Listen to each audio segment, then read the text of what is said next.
భగవానుడికి మనపై కోపం వచ్చింది. మనం వెంటనే క్షమించమని వేడుకుందాం. కానీ నాన్న, బలరాం ఆగు. నాన్న చెప్పింది నిజమే. వీళ్ళు బాధపడుతున్నారంటే నేనే కారణం.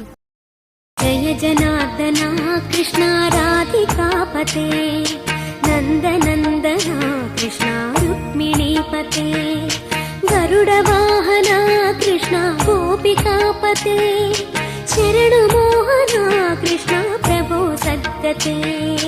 జయ జనార్దన కృష్ణ రాధికాపతే నందనందన కృష్ణ రుక్మిణీపతే